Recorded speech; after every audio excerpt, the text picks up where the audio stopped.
क्या करने वाला हूँ, एक छोटा सा ऑडियो प्ले करूंगा यहाँ पे डॉक्टर एपीजे अब्दुल कलाम का। आप में से कितने लोगों ने, उनकी एक ऑटोबायोग्राफी है यूट्यूब के ऊपर जो गुलजार ने बोली है, गुलजार साहब ने, कितने लोगों ने सुनी है? किसी ने नहीं।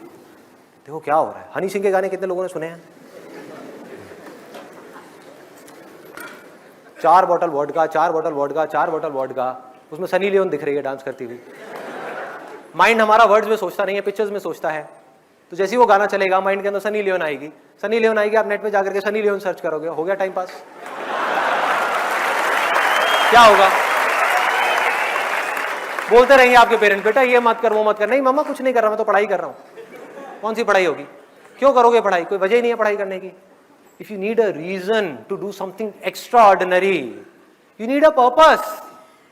जीने की कोई वजह चाहिए, कोई इंस्पिरेशन चाहिए। कौन है, कहां से आएगी वो? I strongly recommend you all, strongly recommend you. इतना स्ट्रांगली मैंने कभी अपनी लाइफ में किसी के लिए रिकमेंड नहीं किया। Doctor APJ Abdul Kalam students के लिए, उनसे बड़ी इंस्पिरेशन इस पूरी दुनिया में कोई नहीं है स्टूडेंट्स का।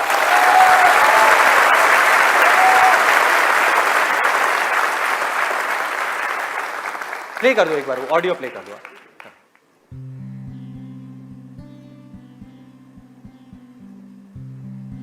1990 के रिपब्लिक डे पर देश ने मिसाइल प्रोग्राम की कामयाबी का जश्न मनाया। मुझे पद्म विभूषण से नवाजा गया और डॉक्टर अरुणाचलम को भी। 10 साल पहले पद्म भूषण की यादें एक बार फिर हरी हो गईं। रहन सहन मेरा अब भी वैसा ही था जैसा तब था।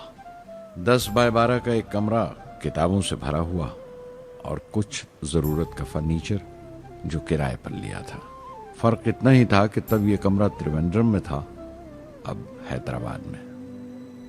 वेटर मेरा नाश्ता लेकर आया, इडली और छाछ, और आंखों में एक खामोश मुस्कुराहट मुबारकबाद की। मैं अपने हमवतनों की इस नवाजिश से छलक गया।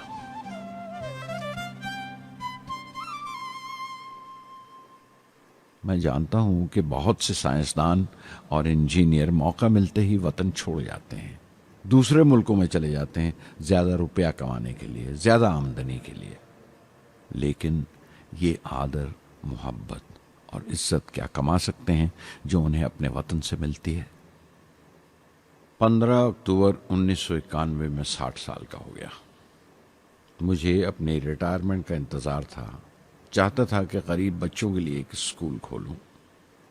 ये वो दिन थे जब मैंने सोचा कि अपनी ज़िंदगी के तजुर्बे, मुशाहिदे और वो तमाम बातें कलमबंद करूं जो दूसरों के काम आ सकें। एक तरह से अपनी स्वाने उम्री लिखूं, अपनी जीवनी।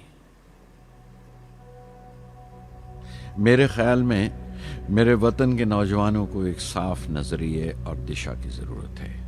तभी ये इरादा किया कि मैं उन तमाम लोगों का जिक्र करूं जिनकी बदौलत मैं ये बन सका जो मैं हूं। मकसद ये नहीं था कि मैं कुछ बड़े बड़े लोगों के नाम लूं, बल्कि ये कि कोई शख्स कितना भी छोटा क्यों ना हो, उसे हौसला नहीं छोड़ना चाहिए।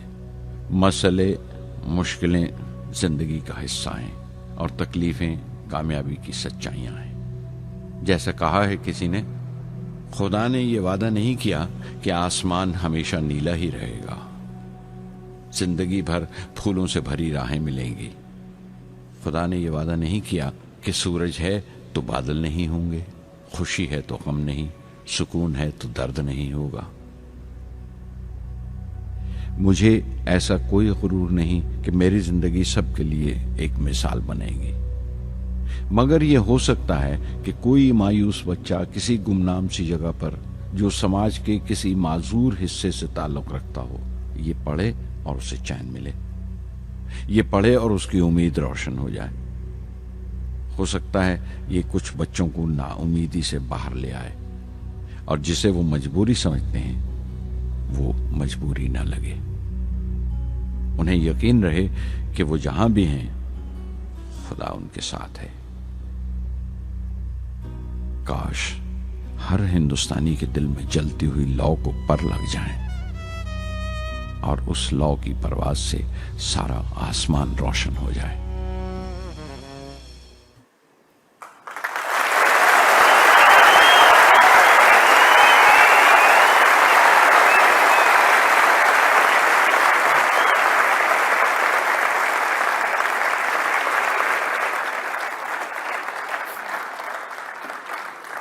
क्या है?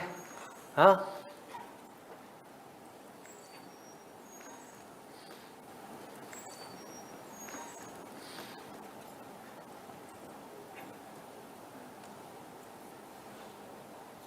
ऐसे लोगों को सुनना है, ऐसे लोगों की बातें अंदर जाने देनी है।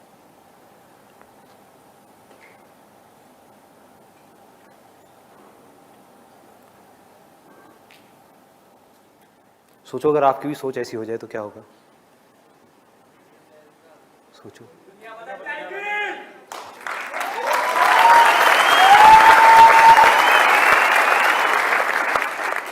दुनिया बाद में बदलेगी, पहले आपकी जिंदगी बदलेगी। सबसे पहले दुनिया को आप तब तक नहीं बदल सकते जब तक खुद को नहीं बदलोगे। एक बार अंदर ये पनप गया ना, मुझे भी कुछ ऐसा करना है यार, कुछ तो करना है, हौसला बनना है दुनिया के लिए। चाहे कुछ लोग ही मेरे को देख करके इंस्पायर हों, कुछ करना है। ऐसी थोड़ी आया और चला गया, क्या है? कुछ करना है। ऐसे लोगों को सुनना है, ऐसे लोगों की ऑटोबायोग्राफीज को सुनना है और उसकी गहराई में जाना है। The more you do it, the more you will get energy to make the impossible possible. Word है ना ये डिक्शनरी में, आप सबके है ना? ये नहीं हो सकता, इम्पॉसिबल है। अरे मैं ये नहीं कर सकता, मैं वो नहीं कर सकती। मैं क्या नहीं कर सकते आप? क्या फर्क है उनमें, डॉक्टर कलाम में, मुझ में, या ऐसे और पता नहीं कितने आए और कितने गए और कितने और आने वाले हैं? क्या फर्क है? एक झूठ है जो जा करके आपके दिमाग में किसी ने घुसा दिया है कि फर्क है, फर्क है, फर्क है, उनके अंदर कुछ स्पेशल है, उनके अंदर कुछ स्पेशल है। अरे किसी के अंदर कोई स्पेशल नहीं है, कुछ नहीं है।